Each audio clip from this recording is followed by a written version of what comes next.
नमस्कार, बिहार 24 सच से सामना देख रहे हैं आप और मैं हूं आपके साथ सुषमा ठाकुर।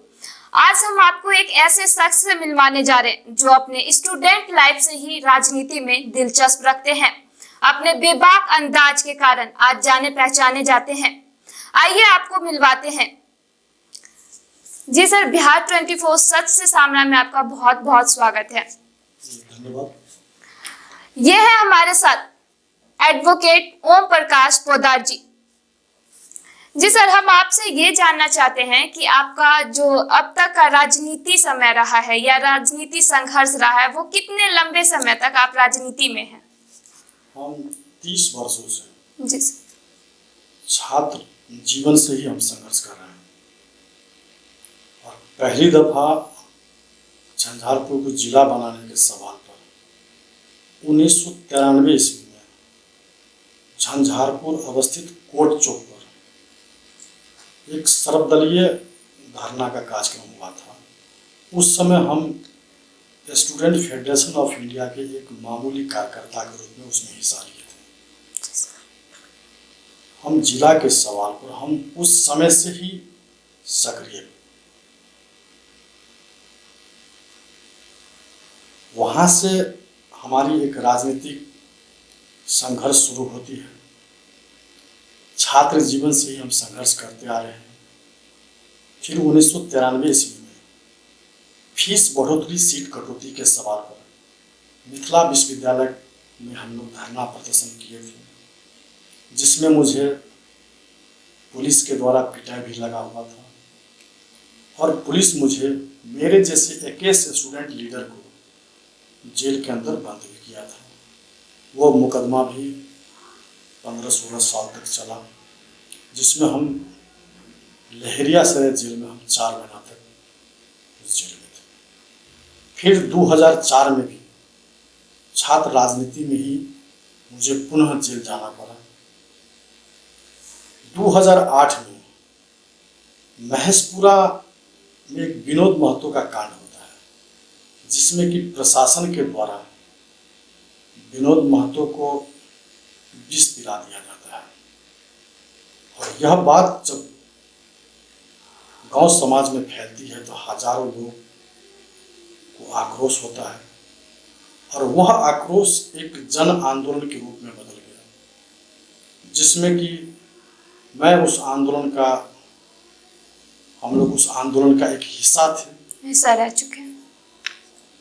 उसका अगुवाई हम लोग किए थे। उस कांड में भी मुझे 4 महीना तक इस झंझारपुर जेल में रहना पड़ा और हजारों लाठियां पुलिस मुझे मारा। फिर 2015 में झंझारपुर को जिला बनाने के सवाल पर अनुमंडल कार्यालय पर हम लोगों ने विशाल प्रदर्शन किया था, जिसमें अभी तक मेरे ऊपर वो मुकदमा है और उस मुकदमा में मैं अभी जमानत पर हूँ। इसके अलावा टाइम टू टाइम मैं प्रत्येक 10 रोज 15 रोज बाद 30 साल से हम झंझारपुर के जमीन पर सड़क, शिक्षा, बिजली, पानी, चिकित्सा, लॉ एंड ऑर्डर के सवाल पर हमारा अनवरत संघर्ष चलते रहा। इस बीच में हम LLB का भी पढ़ाई किए। अनुमंडल पदाधिकारी चंद्रमोहन प्रसाद जी थे, उन्होंने ही मुझे कुछ आर्थिक मदद भी किया कि ओम प्रकाश जी आप वकील बन जाइए, और उनके प्रेरणा से मैंने LLB में एडमिशन करवाया और पेशा से एडवोकेट। उसके बावजूद भी मैं समाज के लिए, इस व्यवस्था के खिलाफ, भ्रष्टाचार के खिलाफ और झंझारपुर को जिला बनाने के सवाल में हम वकालत पेशा में आने के बावजूद भी मेरा संघर्ष कभी नहीं रुका। हम कभी पीछे मुड़ के नहीं देखे और आज तक हम संघर्ष में हैं। सर, हम ये जानना चाहते हैं कि एडवोकेट होने के बावजूद आप लास्ट ईयर भी लोकसभा चुनाव के लिए लड़े थे और इस बार अगर आप चुनावी मैदान में आए हैं, किस मकसद से आए हैं? कि मेरा मकसद, जिस समय हम घर से बाहर निकले थे आज से 30 साल पहले, हमने भगत सिंह का जीवनी पढ़ा था, सुभाष चंद्र बोस का जीवनी पढ़ा था, और वह उनका जीवनी हमको इतना प्रभावित किया कि हम एक बहुत तेज तर्रार स्टूडेंट थे, एक स्कॉलर स्टूडेंट थे,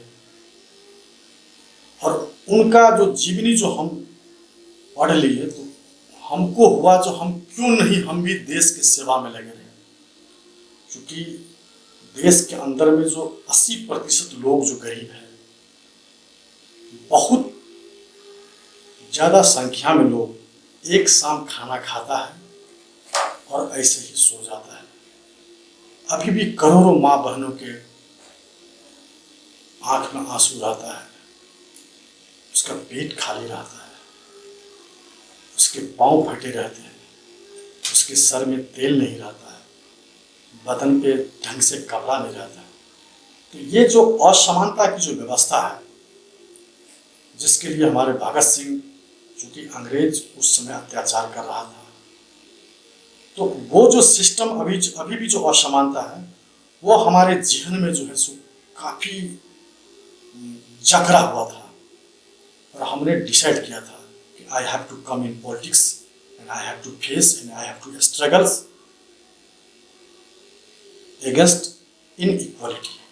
और वो प्रेरणा मुझे आज तक घेरे हुआ है, और जब तक हम लोकतंत्र के अंतिम पंक्ति में बैठने वाले लोगों का हम आंसू नहीं पोंछेंगे, उसकी असमानता को हम दूर नहीं करेंगे, हमारा संघर्ष जारी ही रहेगा।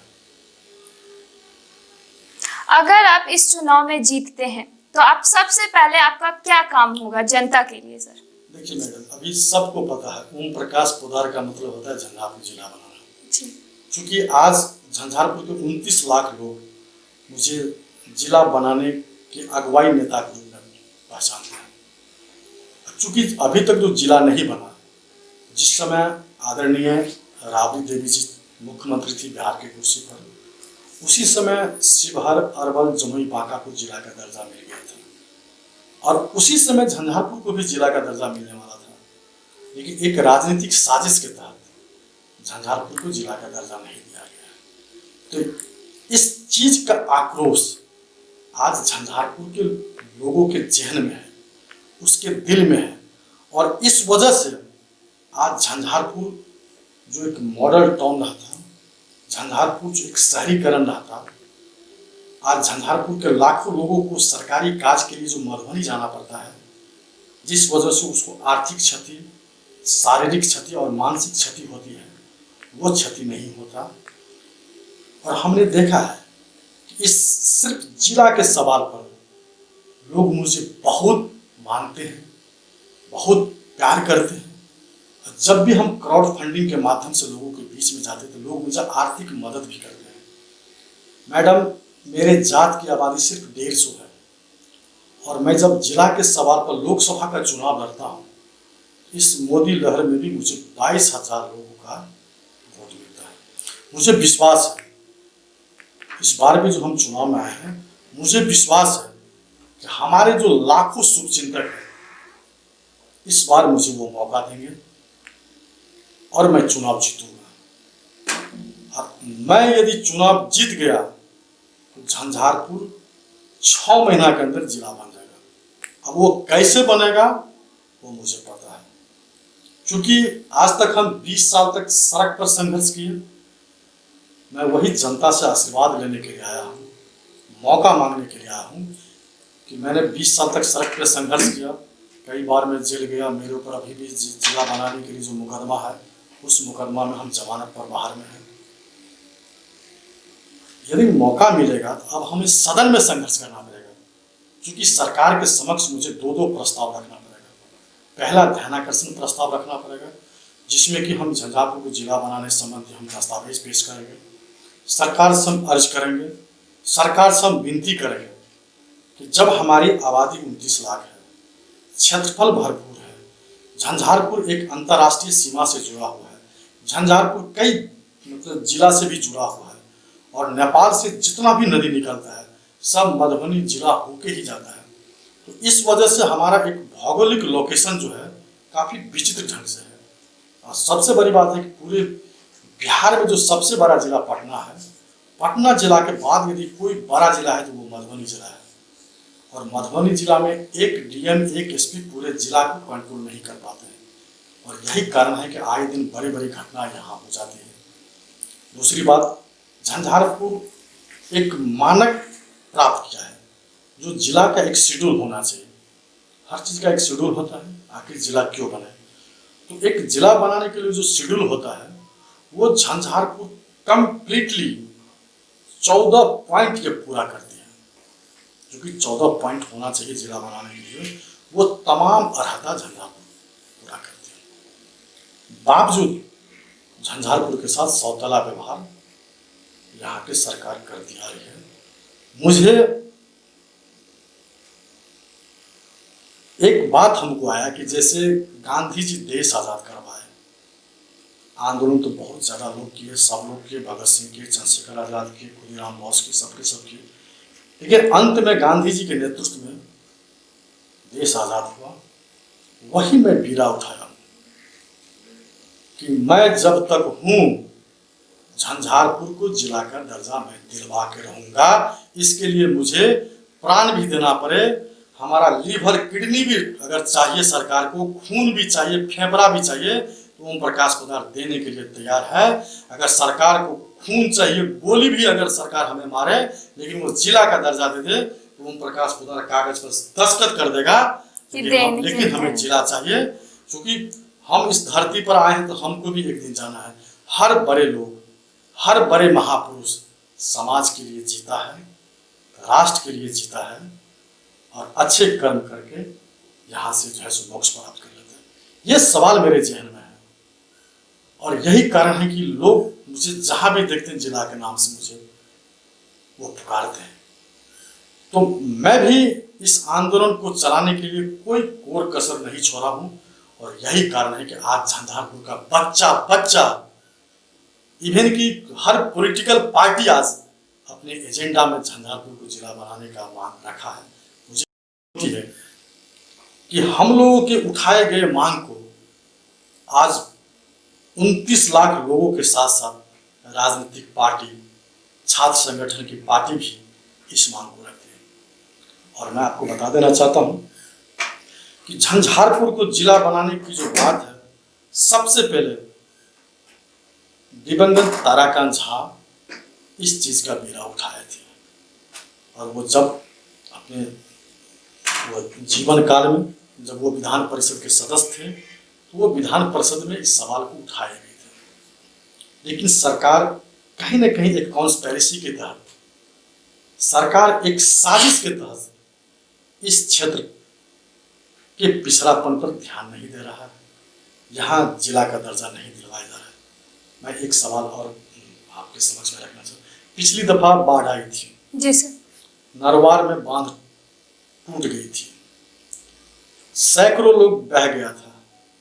जिला से एनडीआरएफ का टीम और एसडीआरएफ का टीम आते आते हमको लगता है कि 9-10 घंटा लगा दिया। आज झंझारपुर जिला रहता तो आज हमारे मुख्यालय में एनडीआरएफ का टीम रहता, एसडीआरएफ का टीम रहता, और यदि बांध टूटने वाली रहती या बांध टूट जाता तो 15 मिनट के अंदर में हमारा एनडीआरएफ का टीम, एसडीआरएफ का टीम कम से कम उस मासूम को, उस भोले भाले जनता को जो बाढ़ के पानी में अपनी जिंदगी को नष्ट होते हुए देख रहा था, उसको तो कम से कम बचाता। दूसरी बात, यहाँ सबसे बड़ी सवाल है कि हमारा एकमात्र व्यापारिक केंद्र है झंझारपुर बाजार समिति। आज मेरे पास डीएम नहीं है, एसपी नहीं है, इस वजह से जो है एडमिनिस्ट्रेटिव फॉल्ट के चलते झंझारपुर मतलब सब कुछ रहते हुए भी पिछड़ रहा है। आज वही कैथनिया गुमती पर जल जमाव लग जाता है। मैं पूछना चाहता हूँ, मेरे जहन में सवाल आता है, जब झंझारपुर में एसडीओ है, बीडीओ है, एमएलए है, एमपी है, और पूरा दुनिया इंटरनेट पे मतलब वो चल रहा है, पूरा दुनिया कंप्यूटराइज हो गया, हम बटन टिपते हैं तो कहीं से कहीं चल जाते हैं, और कैथनिया गुमती पर भर भर कमर पानी लगा रहता है, न कोई जनप्रतिनिधि कोई दिमाग लगाता है, न कोई प्रशासनिक पदाधिकारी दिमाग लगाता है। तो ये सब सवाल मेरे जहन में मतलब मतलब घेरे रहता है कि मैं क्यों नहीं झंझारपुर से विधायक हूँ, मुझे क्यों नहीं यहाँ का लोग मुझे मौका देता है कि आप कुछ कर सके जनता के लिए, ताकि लगे, लोगों को लगे जो विधायक क्या होता है मैडम जी। मैं दावा के साथ में मैं 2 दिन में कैथनिया गुमती का पानी हटा दूंगा। बड़े बड़े समुद्र में पुल बन गया है, बड़े बड़े समुद्र में जो है सो साइंस जो है सो पिलर गाड़ दिया है, बड़ी बड़ी नदी में जो है सो पुल बन गया, और कैथनिया गुमती से पानी नहीं हटेगा। ये मतलब ये आकांक्षा ही नहीं है जनप्रतिनिधि को, क्योंकि आज के जनप्रतिनिधि वो काम के आधार पर क्षेत्र में नहीं आते हैं, बहुत बड़ी पूंजी लेके टिकट खरीदते हैं और बहुत ऊंची रकम खर्च करके चुनाव जीत जाते हैं, और चुनाव जीतने के बाद वो अपने पत्नी और बाल बच्चा लेके जब पटना दिल्ली जाता है मैडम जी, सीधे 5 साल के बाद आता है, और बीच में सिर्फ दुर्गा पूजा इंद्र पूजा के समय वो नजर आता है, और अपने आप को इतना वो व्यस्त रहता है ताकि वो जनता कुछ सवाल न उससे पूछे, जनता अपने क्षेत्र की कोई समस्या उसके समक्ष नहीं रख दे, इसलिए वो हमेशा जनता से दूर रहना चाहते हैं। ये जनप्रतिनिधि का काम नहीं है। जनप्रतिनिधि एक गार्जियन होता है, जनप्रतिनिधि एक अभिभावक होता है। पिछले दफा नवटोल में वहां के पब्लिक एनएच जाम किया था। ठीक है, एनएच जाम करना कानूनन अपराध है, सुप्रीम कोर्ट का वर्डिक्ट है। जब एनएच जाम होता है, पब्लिक मूवमेंट होता है, उस समय पुलिस एक तरफा कार्रवाई और यहाँ के प्रशासनिक पदाधिकारी पब्लिक पर करना शुरू कर देता है। निर्दोष लोगों को एफआईआर में नाम देना शुरू कर देता है, निर्दोष महिला को पीटना शुरू कर देता है।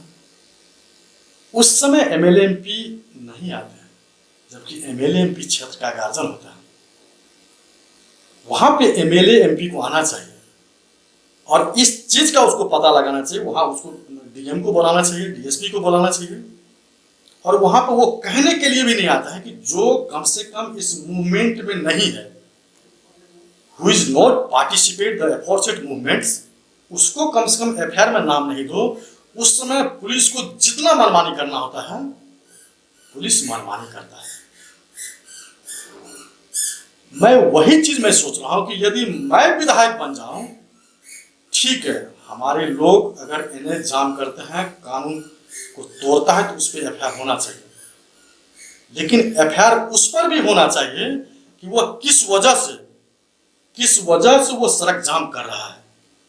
पिछली दफा नवटोल में मुझे पता चला वहां एक स्कूल का निर्माण होना था, और स्कूल का निर्माण करने में ठेकेदार 2 साल लगा दिया, और 2 साल के पीरियड में हर बच्चा का पढ़ाई लिखाई चौपट हो गया था। उस आक्रोश से पब्लिक सड़क पे उतर आई थी। ठीक है, सड़क मैं भी मानता हूं कि सड़क पर एनएच को जाम नहीं करना चाहिए, लेकिन वो ठेकेदार का जो लेचेज है, ठेकेदार जो समय पर जो विद्यालय नहीं बनाया है, तो उस ठेकेदार पे एफआईआर कौन करवाएगा? मैं वही चीज मैं सोच रहा हूं कि उस समय एमएलए एमपी कहां भाग जाता है। मैं यही चीज नहीं होने दूंगा। मैं यदि चुनाव जीता हूं तो सबसे पहले 6 महीना के अंदर हम झंझारपुर के जिला का दर्जा दिलवा देंगे। सदन में मुझे, जैसे झारखंड राज्य का निर्माण हुआ, तेलंगाना स्टेट का निर्माण हुआ, वहां के सांसद, वहां के विधायक सदन में संघर्ष किया। मैडम जी, मुझे सदन के अंदर में संघर्ष करना पड़ेगा, और वो 1 दिन 2 दिन 3 दिन संघर्ष करने से मुझे लगातार 4 महीना 5 महीना 6 महीना तक संघर्ष करना पड़ेगा। और मुझे विश्वास है कि मैं सरकार को मैं झुका दूंगा, क्योंकि हमारी लड़ाई सत्य की है, हमारी लड़ाई अहिंसा की है, हमारी व्यक्तिगत लड़ाई नहीं है, हमारा 29 लाख लोगों के आर्थिक लड़ाई है, सामाजिक लड़ाई है, शैक्षणिक लड़ाई है, सांस्कृतिक लड़ाई है। उसकी भावना को, सरकार का भी मकसद होता है जनता का कल्याण करना, सदन का भी काम होता है कि सही कानून बनाना। हमारा लड़ाई सही रहेगा तो सदन से हम लड़ के झंझारपुर को जिला का दर्जा। इसी दौरान सर हम आपसे जानना चाहते हैं कि सबसे मेन मुद्दा जो है बिहार में ये है कि बेरोजगार नहीं है, रोजगार नहीं है। लोग क्यों सर बिहार से पलायन होके दूसरे स्टेट में या राज्य में जाकर वहां पर उनके लिए काम करते हैं? अगर बिहार में रोजगार रहेगा तो कोई भी जो लोग हैं या फिर व्यापारी हैं वो बाहर जाके नहीं काम करेंगे। तो अगर सर आप यहाँ पे रोजगार के लिए लोगों के लिए क्या करेंगे कि लोग अपने ही गांव में अपने ही कस्बे में रह के यहाँ पे काम करें, उन्हें बाहर जाके काम ना करना पड़े? मैडम जी, एक बात मैं कहना चाहता हूँ, यहाँ सरकार जानबूझकर लोगों को गरीब बना रहा है। यहाँ सरकार जानबूझकर शिक्षा को महंगा कर रहा है ताकि एक रिक्शा वाला अगर उसका बेटा चौथा क्लास में पढ़ता है, पांचवा में कर जाएगा, छठा जाएगा, सातवां जाएगा, करते करते मैट्रिक करेगा, लेकिन वो गरीबी की वजह से वह देखता है कि मेरा पिताजी गरीब है, माँ कभी खाना खाते कभी नहीं खाते, तो जैसे ही उस बच्चा को थोड़ा बहुत अकल आ जाता है वो अपने पड़ोसी के साथ अपने पेट के आग को बुझाने के लिए वो बाहर भाग जाता है। पहले हमको याद है कि थोड़ा भी महंगाई बढ़ जाता था पूरा भारत बंद होता था, लेकिन आज आंदोलन बंद हो गया है। वो जानबूझ के महंगाई के आगोश में जनता को डाला जा रहा है ताकि जनता सड़क पे संघर्ष नहीं करे, जनता सरकार से कोई हिसाब किताब नहीं मांगे, जनता अपना पेट भरने के लिए 24 घंटा अपने ही परिवार में उलझे रहे, जनता उच्च शिक्षा नहीं ले। अगर गरीब है तो ढंग से खाना नहीं खाएगा, अगर गरीब है, कोई रिक्शा वाला है, कोई तांगा वाला है, कोई खोइचा वाला है, या कोई मजदूरी करता है, कोई मकान में काम करता है, या कोई प्राइवेट ट्यूशन है, तो महंगाई इतना है मैडम जी, वो मतलब अपना ढंग से परिवार नहीं चला पाएगा। और जो आदमी ढंग से परिवार नहीं चला पाएगा वो ढंग से स्ट्रगल नहीं कर पाएगा क्योंकि उसके पास बौद्धिक क्षमता कम होती है।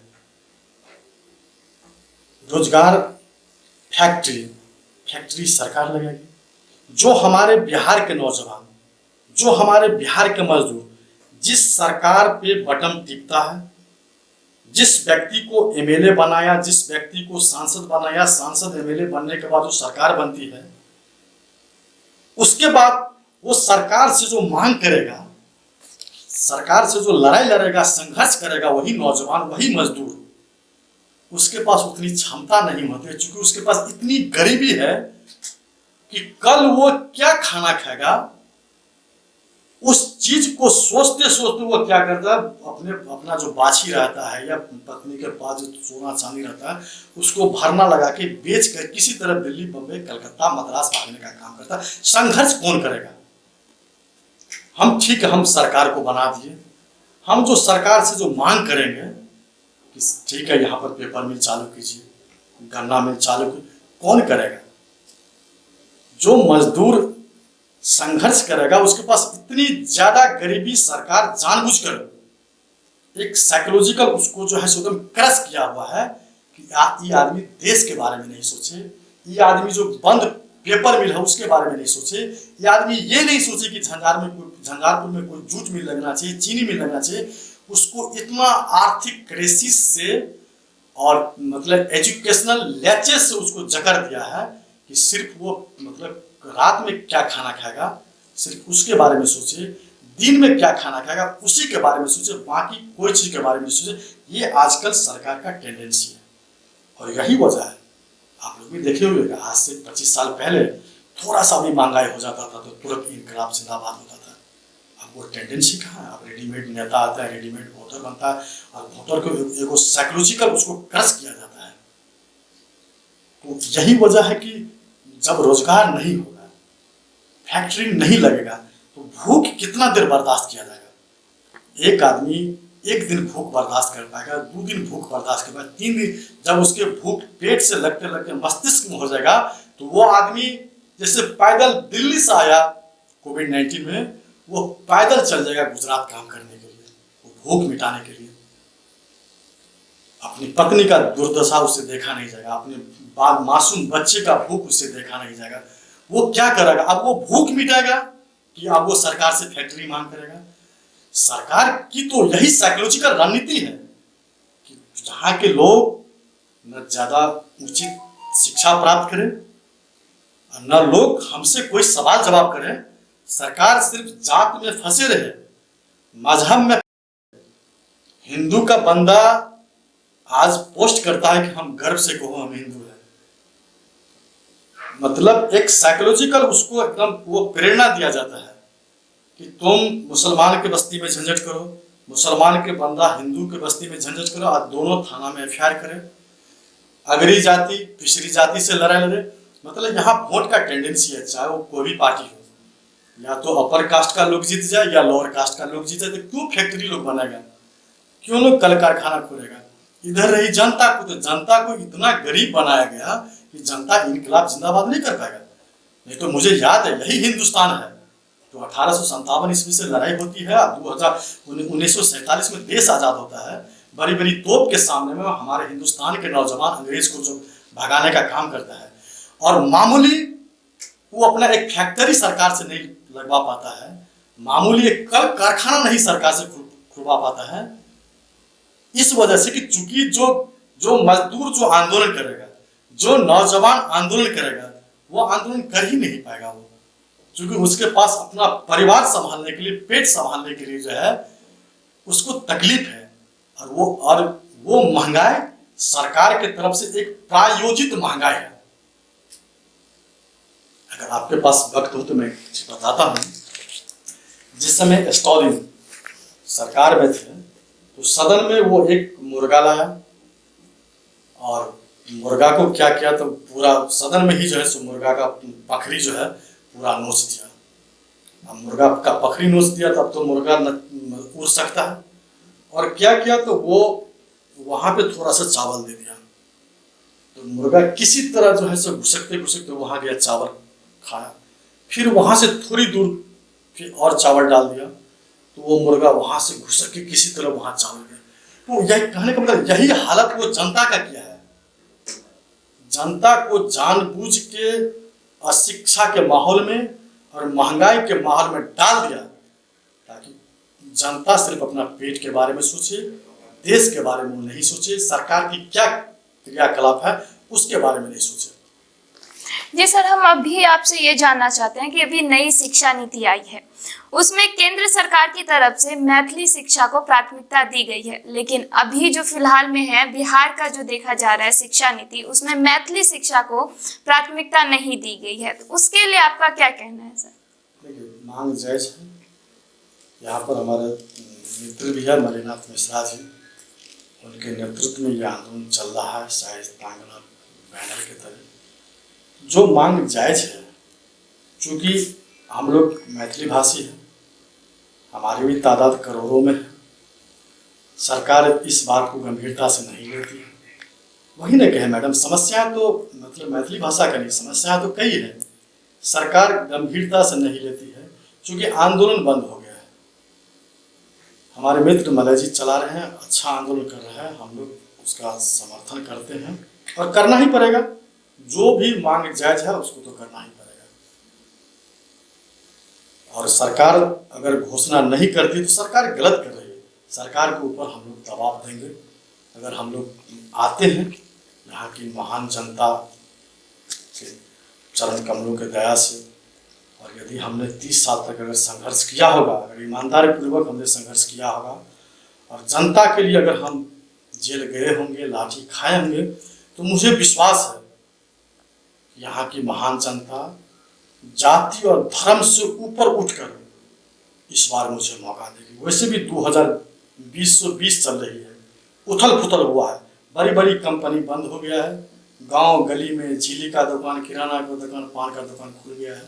तो इस बार भी बड़ी बड़ी पार्टी का लगता है जो वो सफाया भी न हो जाए, और कब कौन आदमी चुनाव जीत जाएगा, डगमगा गया है, कब कौन आदमी चुनाव जीतेगा उसका कहना मुश्किल है।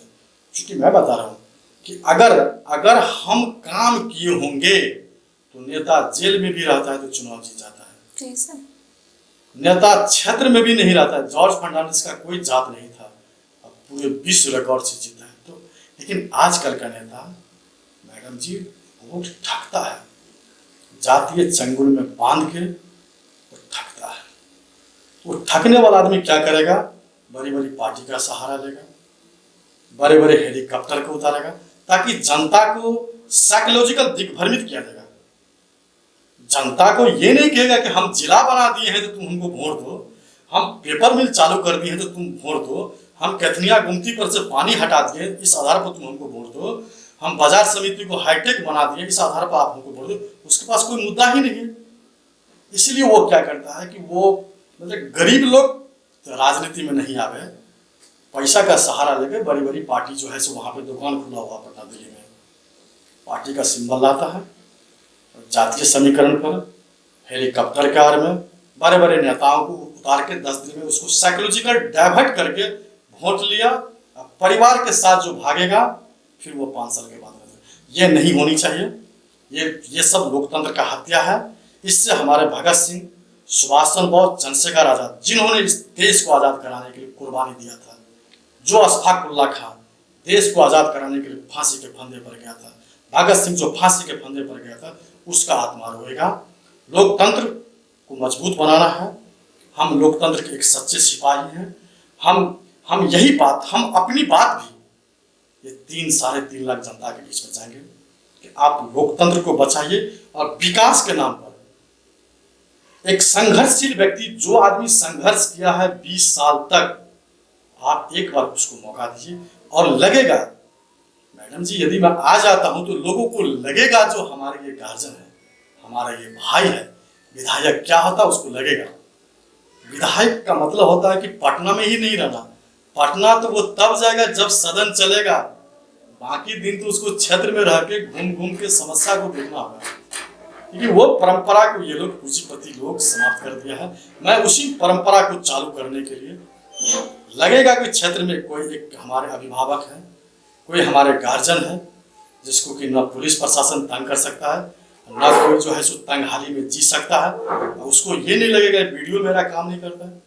विधायक का काम है कि कभी कभार ब्लॉक कैंपस में जाके बैठ जाए ताकि वीडियो को लगे जो विधायक जी है, तो उस दिन जनता का पूरा काम हो। तो ये सब परंपरा समाप्त हो गया। मैं इसी परंपरा को चालू करने के लिए हम बिहार विधानसभा झंझारपुर 38 विधानसभा से प्रत्याशी हैं और लोगों से हम दुआ आशीर्वाद मांग रहे हैं कि एक बार आप हमें मौका दें। सबसे पहले तो हम 6 महीना के अंदर हम जिला बना दें। ये हमारा सबसे अहम मुद्दा है, जिसके लिए हमने जिया है, जिसके लिए हमने मरा है। उस सवाल को हम जनता के बीच में हम रखना चाहते हैं। आपके स्टूडियो के माध्यम से, आपके माध्यम से भी हम 3 लाख वोटर्स को के बीच में हम अपील करना चाहते हैं, बस only you give me 1 chance. उसके बाद मैं क्या हूं, मैं जब तक जिंदा रहूंगा तब तक मैं जीते रहूंगा काम के आधार पर। मेरा कोई जात नहीं है, मेरा हर जात ही मेरा अपना जात है। मेरा यहाँ का समाज मेरा सर्वोपरि है। हम इस स्टूडियो के माध्यम से हम इस महान जनता को हम सादर नमन करते हैं कि एक बार, हर बार तो आप बड़ी बड़ी पार्टी को, बड़े बड़े जात वाले को, बड़ी बड़ी पैसे वालों को आपने सदन भेजा है। एक बार आप रिवोल्यूशनरी को भेजिए, एक बार संघर्ष करने वाले साथियों को आप भेजिए। हम यही मांग करते हैं। तो ये थे हमारे साथ एडवोकेट ओम प्रकाश पोद्दार जी, जनता के सामने अपनी बात बताई है।